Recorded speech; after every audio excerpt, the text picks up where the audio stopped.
Hello friends, welcome two point of view. और मैं आज आपको 5 ऐसी चीज़ें बताने वाला हूं जो कि साइंस भी प्रूव करने में फेल हो गई कि प्राचीन हिंदू संस्कृति इन चीज़ों को कैसे जाना करती थी और कैसे उन लोगों ने इन चीज़ों का पता लगाया था।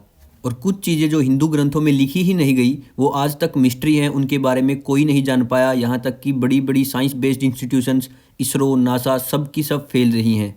चैनल पे नए हैं तो चैनल को सब्सक्राइब कर दीजिए, वीडियो को लाइक कर दीजिए। आइए जानना शुरू करते हैं। तो सबसे पहले आते हैं थ्योरी ऑफ हीलियोसेंट्रिज्म और जियोसेंट्रिज्म। आप सबको ये चीज़ें तो पता ही होंगी कि साइंस में कैसे चीज़ें डिस्कवर होती हैं। किसी एक साइंटिस्ट ने कोई खोज कर दी, कोई दूसरा आता है उसके अंदर अमेंडमेंट करता है, फिर तीसरा आता है फिर उसके अंदर कोई अमेंडमेंट करता है, और ऐसे ये बदलाव चलते रहते हैं। और फिर एक लंबे टाइम के बाद लास्ट और फाइनल डिसीजन निकल के आता है कि रियलिटी में ये चीज़ें एग्जिस्ट करती हैं। सबसे पहले एक साइंटिस्ट है जिनका नाम था क्लॉडियस टोल्मी। उन्होंने जियोसेंट्रिक थ्योरी दी थी। जियोसेंट्रिक थ्योरी का मतलब ये है कि अर्थ बीच में रहेगा और सूरज उसके चारों तरफ चक्कर लगाएगा।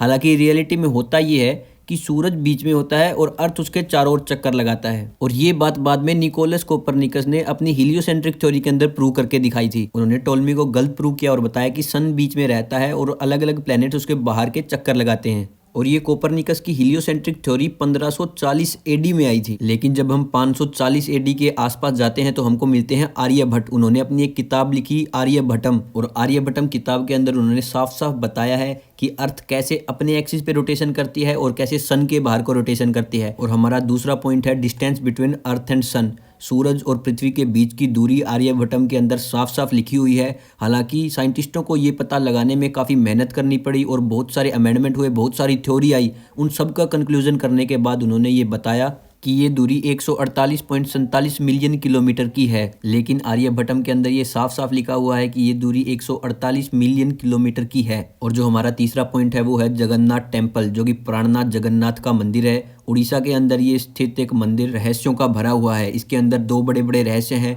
पहला तो ये कि कभी भी कोई भी पक्षी जगन्नाथ मंदिर के ऊपर से उड़ के नहीं जाता है, इसीलिए भारत सरकार ने अपने एयरक्राफ्ट को भी इसके ऊपर का जो एरिया है उसको नो फ्लाइंग जोन बना दिया है। और दूसरा ये कि कई बार इसके ऊपर लगा झंडा हवा के रुख से दूसरी तरफ बहना शुरू कर देता है। मान्यता तो ये है कि कोई भी पक्षी भगवान जगन्नाथ के मंदिर के ऊपर से उड़ के इसलिए नहीं जाता है क्योंकि वो गरुड़ा के लिए अपना सम्मान दिखाते हैं।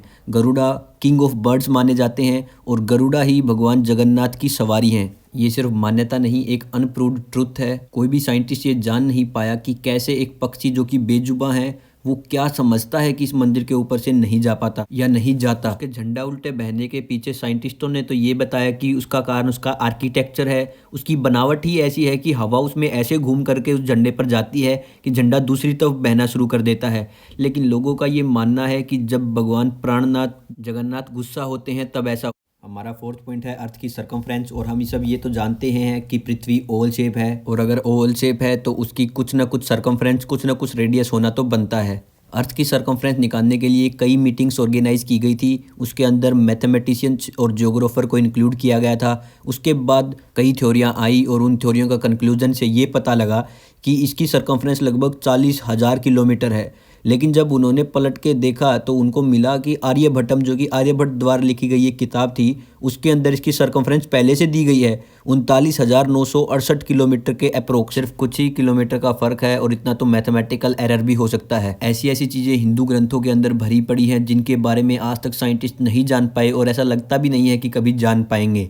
तो आइए आगे बढ़ते हैं। हमारा फिफ्थ पॉइंट है गंगा जल। अगर आप लोगों को नहीं पता है तो बता देता हूँ। गंगा नदी अलकनंदा और भागीरथी के मिलने से बनती है और ये दोनों नदी देवप्रयाग पर मिलती हैं और गंगा नदी का निर्माण करती हैं।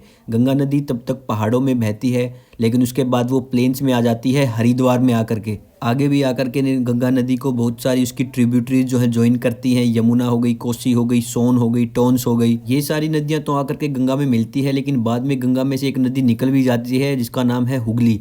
लेकिन ये सब बताने का मेरा कारण ये है कि इतनी सारी नदियाँ इसमें आकर के मिलती हैं और एक नदी इसमें से निकल भी जाती है, फिर भी आप कहीं से भी अगर गंगा जल लेंगे तो गंगा जल कभी भी ख़राब नहीं होगा। अगर आपने देखा होगा तो हम जब पानी घर में रखते हैं और लंबे टाइम तक उसे रखते हैं तो उसके अंदर छोटे छोटे जीव और कीटाणु हो जाते हैं। लेकिन हम देखेंगे कि गंगा जल को हम चाहे कितने भी सालों तक अपने घर में रख ले, घर के में छिड़काव कर ले, लेकिन वो कभी भी ख़राब नहीं होगा, उसके अंदर कभी भी कीट पतंगे अपने आप से पैदा नहीं होंगे। और आपको ये तो पता ही होगा कि गंगा जल अलग अलग टाइप से हवनों में, अलग अलग पूजा सामग्री वगैरह में भी प्रयोग किया जाता है, वो इसीलिए किया जाता है। लेकिन साइंटिस्ट आज तक इस बात का पता नहीं लगा पाए कि गंगा जल में ऐसा क्या है कि जिसके अंदर उसके अंदर कोई भी जीव नहीं पनप पाता है। वैसे तो ऐसी चीज़ों की कमी नहीं है जिससे साइंटिस्ट आज तक परेशान है, लेकिन आज की वीडियो में बस ये 5 ही पॉइंट, बस इतना ही। अगर चैनल का कंटेंट अच्छा लगा हो तो चैनल को सब्सक्राइब कर दें, वीडियो अच्छी लगी हो तो वीडियो को लाइक कर दें और बने रहें हमारे चैनल पॉइंट ऑफ व्यू के साथ।